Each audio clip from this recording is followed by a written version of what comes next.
Faut-il convaincre ou persuader? Je suis Emmanuel Jublin, auteur du blog Votre Voix au service de votre vie, coach en prise de parole, et aujourd'hui je vous apporte une réponse à une question que l'une de mes lectrices de mon blog et aussi des mails quotidiens que j'envoie 6 jours sur 7, du lundi au samedi, m'a envoyé tout récemment en début de semaine. Je vous invite évidemment d'ailleurs à faire deux choses toutes simples, de vous abonner à cette chaîne et aussi de rejoindre les centaines de personnes entrepreneurs de leur vie, entrepreneurs de leur communication verbale, qui reçoivent au quotidien ces mails qui sont remplis d'astuces, de techniques pour mener vos prises de parole à un stade de professionnalisation totale. Donc, quelle est la différence en fait entre convaincre et persuader ? Si vous regardez un dictionnaire de synonymes, évidemment, les deux termes vont être associés parce qu'on est dans une même lignée de transmission d'informations et surtout d'acceptation de vos idées de la part de vos auditoires, de vos audiences, de vos interlocuteurs. Ok. Mais dans convaincre, on a quand même le mot vaincre. On a quand même l'idée d'une victoire remportée sur l'autre ou par vos idées sur les idées de l'autre. Et ça, si vous voulez, ça me dérange quelque peu.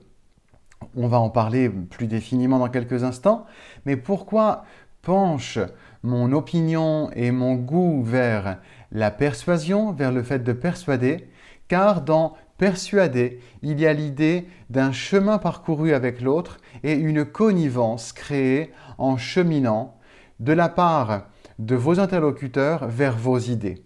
Et je trouve qu'on a un ancrage beaucoup plus profond dans la persuasion, dans l'idée de mener les personnes vers une décision qui soit l'acceptation et l'appropriation de vos idées, qui soit aussi la conviction que vos produits, vos services sont appropriés, sont adéquats, sont nécessaires à la personne ou aux personnes à qui vous vous adressez. Donc je disais, dans convaincre, on a l'idée de remporter une victoire. Convincere, c'est vaincre avec, mais donc vaincre l'idée aussi de l'autre. Et si vous voulez, on a besoin de beaucoup plus de montres de force pour convaincre. Et je vais préférer vous orienter vers l'idée de la force tranquille qui existe dans la persuasion, plutôt que dans la conviction. Parce que quelqu'un de convaincu, bien sûr, vous devez intrinsèquement être convaincu de la qualité de vos propos, de votre légitimité. Ça, c'est intéressant. Cette conviction-là, elle est clairement nécessaire, mais elle vous concerne vous et vous-même. En revanche, la persuasion va vous amener à parler posément, avec animation, avec énergie, avec une certaine force, mais je répète, une force tranquille de la personne qui sait qu'elle n'a rien à prouver aux autres. Peut-être que cela vous demande de travailler plus en profondeur vos idées, vos arguments, vos articulations de pensée. Mais vous allez observer que quand vous avez comme objectif la persuasion de l'autre plutôt que la conviction de l'autre, vous aurez cette assurance, cette tranquillité en vous qui va faire une nette différence. Pourquoi? Parce que mettez-vous dans la peau de la personne qui vous reçoit, qui vous écoute. Ça, c'est une des capitales nécessités en communication verbale. Travaillez votre discours, mais une fois qu'il est travaillé, une fois qu'il commence à être rodé, vous pouvez vous enregistrer, vous pouvez vous filmer et écouter, regarder l'impact que vous donne votre propos. Est-ce que vous êtes tranquille? Est-ce que vous vous sentez respecté par les propos que vous tenez? Ou est-ce que vous vous sentez quelque part comme forcer la main d'accepter, d'écouter, de recevoir vos arguments, de recevoir vos idées. Et là, on a une grande différence. La différence, moi je la trouve grande, peut-être que vous la trouvez subtile, mais regardez un petit peu. Faites vos 2 essais de discours en étant convaincu et avec l'objectif de convaincre l'autre, et ensuite faites-le en voulant persuader. Vous allez voir que vous allez aller beaucoup plus loin avec la persuasion. La persuasion, elle crée cette rencontre, je répète, entre 2 idées. Et cette idée, en fait, qui était la vôtre, l'idée que s'en faisait votre interlocuteur ou votre audience, votre auditoire, il y aura une 3e idée qui va émerger, c'est cette rencontre entre votre propos, le propos initial ou l'idée que s'en faisait votre auditoire, et ensuite celle qui va en fait fertiliser l'esprit de votre audience. C'est la magie de l'économie de la connaissance. C'est la magie de la transmission d'une idée. L'idée que vous avez devient une nouvelle idée, celle qui a fertilisé l'esprit de votre auditoire. Vous voyez les termes que j'emploie ici, ce ne sont pas des termes qui viennent imposer une idée. Parce que quand on veut fertiliser un terrain, on choisit d'enrichir la terre, on choisit de semer ou de planter certaines essences végétales qui vont elles-mêmes créer un environnement dans lequel la terre va devenir fertile. Et ensuite, évidemment, il y a tout l'arrosage, il y a toute la science de la culture. Votre contribution à la naissance d'une nouvelle idée chez votre auditoire, chez vos interlocuteurs, ça va être cette tranquille assurance que votre propos est légitime, que votre propos est intéressant, qu'il est digne et qu'il mérite d'être entendu et partagé. Ceci vous donne une posture beaucoup plus sereine, une posture beaucoup plus posée que celle de la personne qui veut convaincre. Les résultats en réalité peuvent être à court terme assez identiquement positifs parce que vous aurez animé votre énergie, vous aurez animé vos propos. Mais dans la durée, vos interlocuteurs, interlocutrices se sentiront beaucoup plus respectés par vos propos qui mènent à la persuasion que les propos qui mènent à la conviction.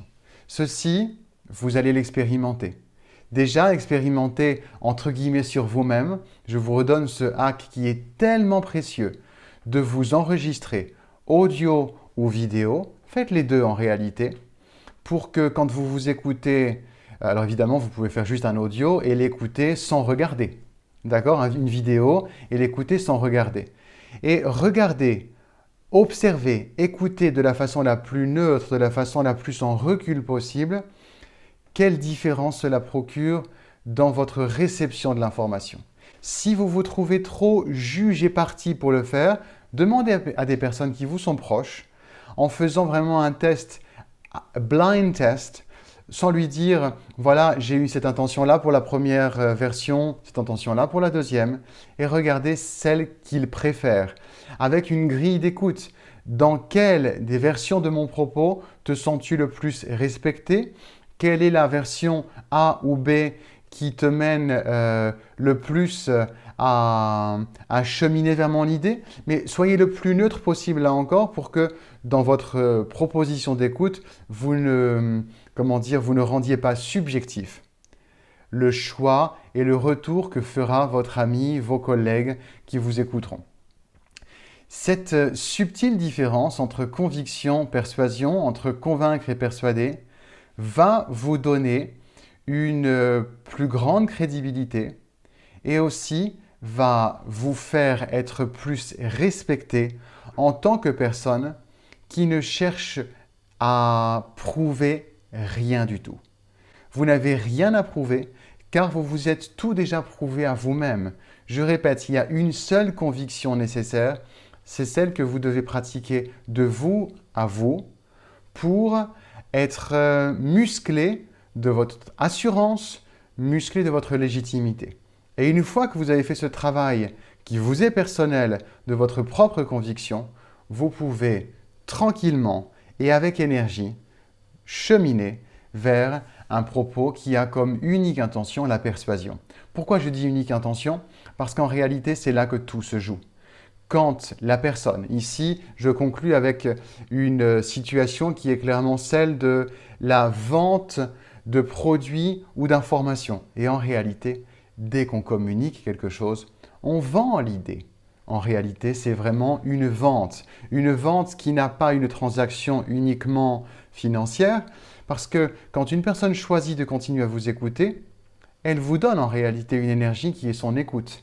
Elle vous donne une énergie qui est son temps. Et ça a une valeur. Si on dit, comme les Anglais, les anglophones disent « time is money », c'est vrai que le temps que vous donnez aux personnes, ça a de la valeur. Donc vous avez une sorte de trading, vous avez un échange. Un échange qui est un échange commercial de votre temps contre l'information, du temps que vous offrent les gens contre l'information que vous transmettez. Et donc en réalité, quand on est dans une dynamique de vente, ce qui va compter, c'est que la personne choisisse en son plus fort intérieur de dire oui à votre proposition unique de vente. Et une fois qu'elle a dit oui, un oui profond, irrévocable en réalité, elle est respectée et elle a fait son choix en âme et conscience. Elle n'a pas fait son choix sur un coup d'émotionnalité.